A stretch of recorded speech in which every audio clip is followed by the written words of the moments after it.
will not challenge the taxability of payments related to general welfare and disaster relief. The determination comes almost 3 weeks after the tax filing season began and after millions of Americans already filed their federal returns. Well, it has been confirmed that there is a new list of states that are finally considering more stimulus checks. So if you've received a stimulus in the last year, you likely can qualify to receive another stimulus payment. Best of all, new checks are due to be sent down in just a few weeks. Now, back in 2020, things were looking a little bit bleak with the crisis raging and uncertainty about what was going to come next. But then there was some good news when it was announced that stimulus checks would be sent out to people who are in need of stimulus payments. And some states are still planning to send residents stimulus checks in 2023. In the state of California, many may receive checks worth up to $200. Now remember, it's just depending on your income and filing status and whether you have dependents or not. But most residents of the Golden States are actually familiar with the middle class tax refund, which are available to citizens who filed the California tax return by October 15th. Now, as long as Californians can be claimed as 2020 tax dependents on someone else's return and didn't exceed the California adjusted gross income, then chances are they qualified for a payment. Because in Idaho, residents who received the tax rebate this year and have already filed their taxes may be required to refile for some of their documentation. The IRS issued a new guidance last week to anybody that was going to receive a tax rebate or didn't want to report the payment on the tax returns. Well, here's what the IRS is saying for you. It's complicated math that adds up for a check for the Idaho residents. Last year, the state issued 2 tax rebates for the full year of residents who filed Idaho state income taxes for 2020 and 2021, and by the end of 2022. Well, the rebate payments will be sent throughout 2023 in conjunction to when Idaho residents filed the necessary tax return information in order to get the stimulus money. Because according to the officials, if you believe you are eligible and didn't receive it, you can check the status of your refund using the IRS tools.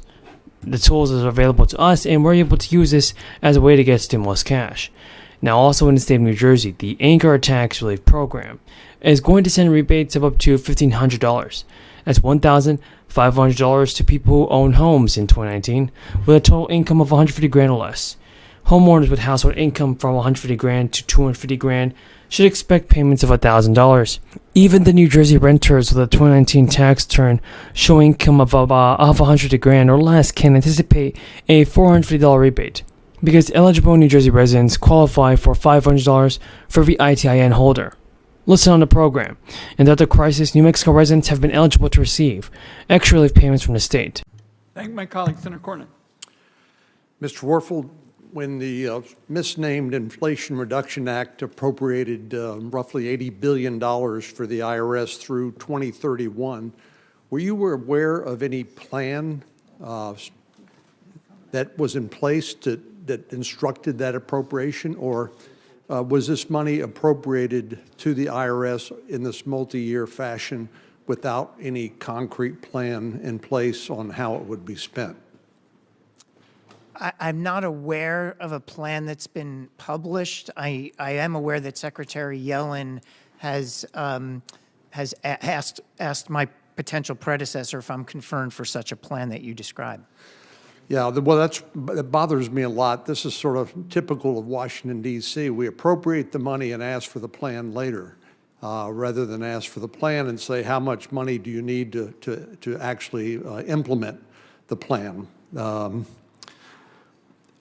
I, too, am a little troubled by some of the political rhetoric around the IRS, given particularly the checkered history of the IRS and targeting certain taxpayers that you're all too familiar with as a result of your coming in after the Lois Lerner affair and the targeting of certain taxpayers.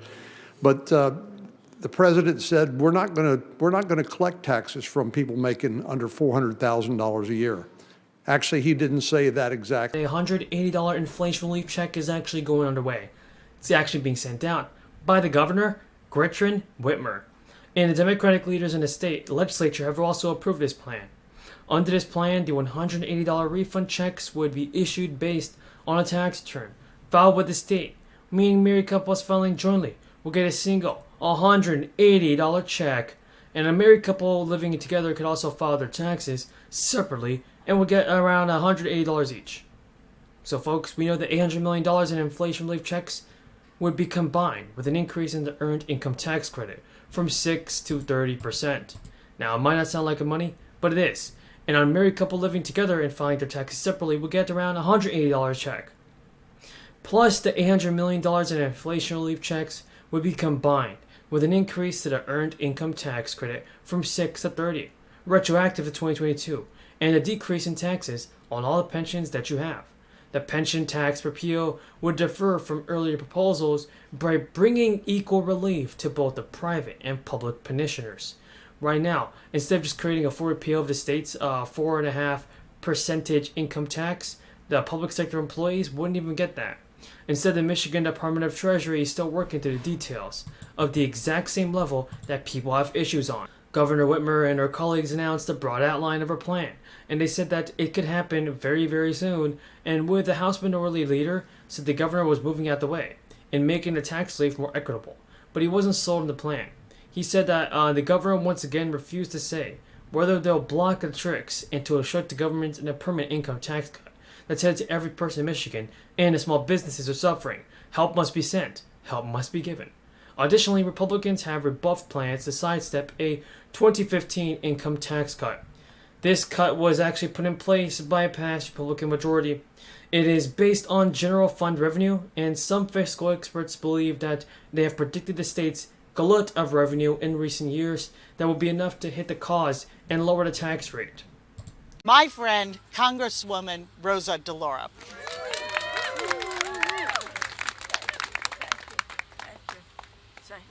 A couple of my fellow co-conspirators on the Appropriations Committee, and Congresswoman Clark, Congresswoman Frankel as well. I'm so delighted to be here. Thank you, Senator. Thank you so much for the invitation to join here with you and everyone else today. And the highlight of what we're doing today is fighting to deliver quality, affordable child care. You heard from Senator Sanders and from my colleague, Representative Clark. Proud to have with us Congresswoman Lois Frankel. I see Sarah Jacobs here as well, Ayanna Presley, Jimmy Gomez, and Matt Melman, a shout out to you as well for your great work. So, and to all of the advocates here today, look at those great signs behind us. Champions, really thank you so much for being here and for what you do.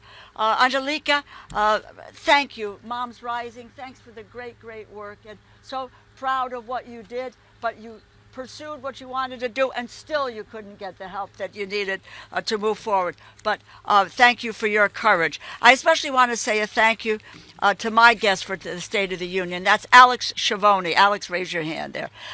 She is the director of the Friends Center for Children in New Haven.